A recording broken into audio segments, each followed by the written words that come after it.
Hi guys, it's me again. If you can't tell, I really like the author Tomie de Paola. He's one of my favorites, so I wanted to share one of my favorite books. It's called Strega Nona, an old tale retold and illustrated by Tomie de Paola. It's probably one that a lot of you have read before.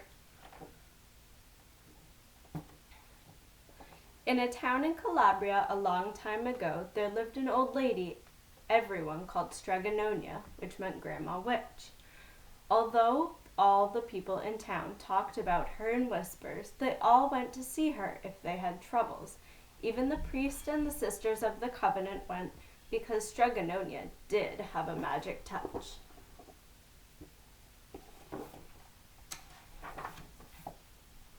She could cure a headache with oil and water and a hairpin. She made special potions for the girls who wanted husbands, and she was very good at getting rid of warts. But Strega Nona was getting old, and she needed someone to help her keep her little house and garden, so she put up a sign in the town square.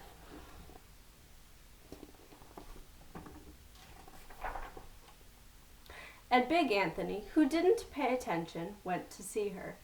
"Anthony," said Strega Nona, "you must sweep the house and wash the dishes. You must weed the garden and pick the vegetables.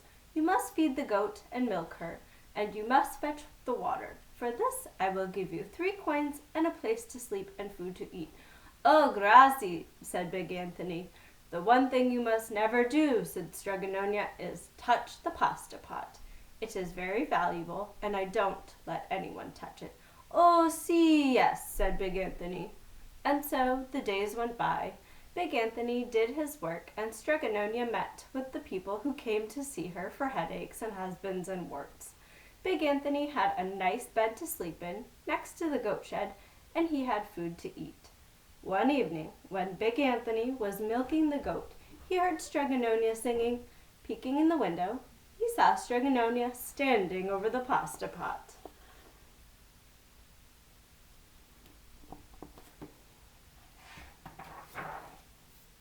She sang, "Bubble, bubble, pasta pot, boil me some pasta nice and hot. I'm hungry and it's time to sup. Boil enough pasta to fill me up." And the pasta pot bubbled and boiled and was suddenly filled with steaming hot pasta. Then Strega Nona sang, "Enough, enough, pasta pot. I have my pasta nice and hot. So simmer down my pot of clay until I'm hungry another day." "Wow, wonderful," said Big Anthony. "That's a magic pot for sure."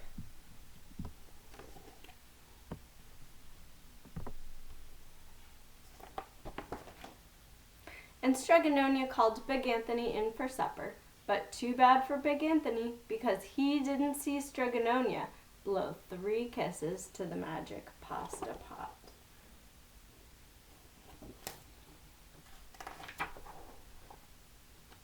And this is what happened.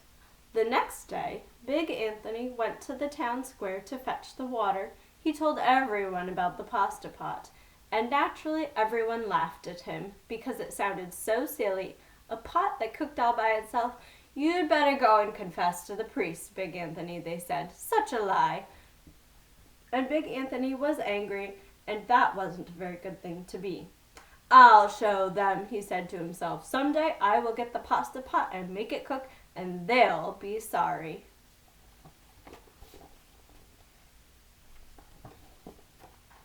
That day came sooner than even Big Anthony would have thought, because 2 days later Strega Nona said to Big Anthony, "Anthony, I must go over the mountain to the next town to see my friend Strega Amelia. Sweep the house and weed the garden, feed the goat and milk her, and for your lunch there are some bread and cheese in the cupboard. And remember, don't touch the pasta pot." "Oh, yes, Strega Nona," said Big Anthony, but inside he was thinking, "My chance has come." Uh-oh.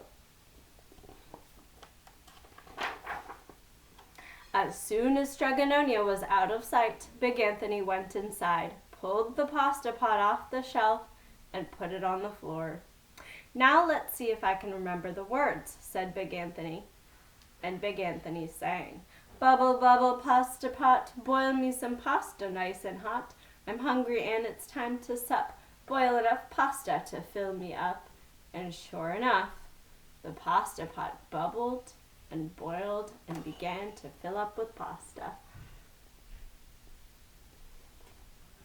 Aha, said Big Anthony, and he ran to the town square, jumped on the fountain and shouted, Everyone get forks and plates and platters and bowls, pasta for all Strega Nonia's house. And Big Anthony has made the magic pasta pot work. Of course, everyone laughed, but ran home to get forks and plates and platters and bowls, and sure enough, when they got to Strega Nonia's, the pasta pot was so full, it was beginning to overflow. Big Anthony was a hero. He scooped out pasta and filled the plates and platters and bowls. There was more than enough for all the townspeople, including the priest and the sisters from the convent. And some people came back for 2 and 3 helpings, but the pot was never empty.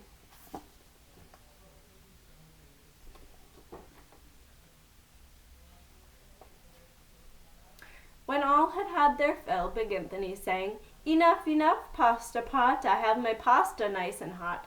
So simmer down my pot of clay until I'm hungry another day. But alas, he did not blow the 3 kisses. He went outside. To the applause of the crowd, Big Anthony took a bow.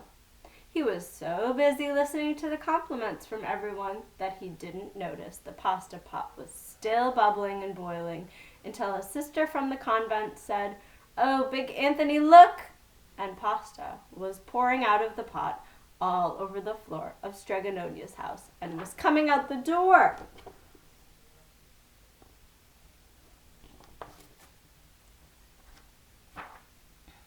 Big Anthony rushed in and shouted the magic words again, but the pot kept bubbling.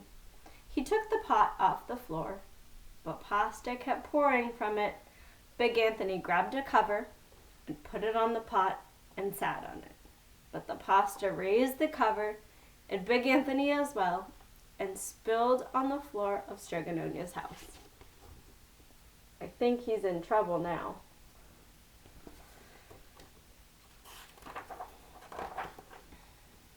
Stop! Yelled Big Anthony, but the pasta did not stop, and if someone hadn't grabbed poor Big Anthony, the pasta would have covered him up. The pasta had all but filled the little house. Out the windows and through the doors came the pasta, and the pot kept right on bubbling.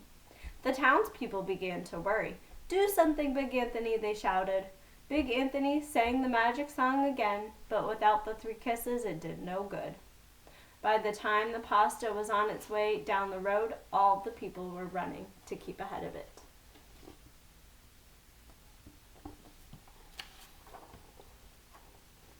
We must protect our town from the pasta, shouted the mayor. Get mattresses, tables, doors, anything to make a barricade.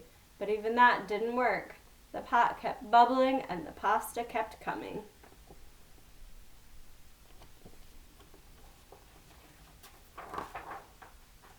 We are lost, said the people, and the priest and the sisters of the convent began praying. The pasta will cover our town, they cried. And certainly it would have, but had Strega Nona not come down the road, home from her visit. She didn't have to look twice to know what had happened.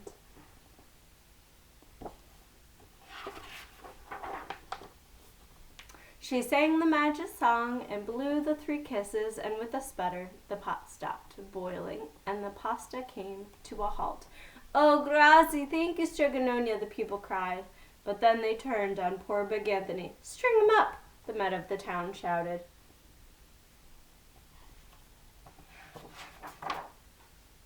Now wait, said Strega Nona. The punishment must fit the crime. And she took a fork from a lady standing nearby and held it out to Big Anthony.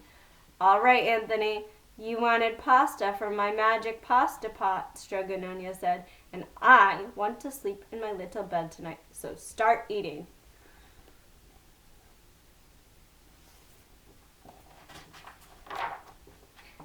And he did. Poor Big Anthony.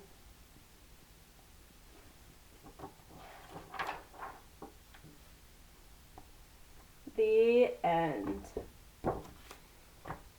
I hope you guys liked that story. Again, Tomie de Paola is one of my favorite authors, and this is such a great book.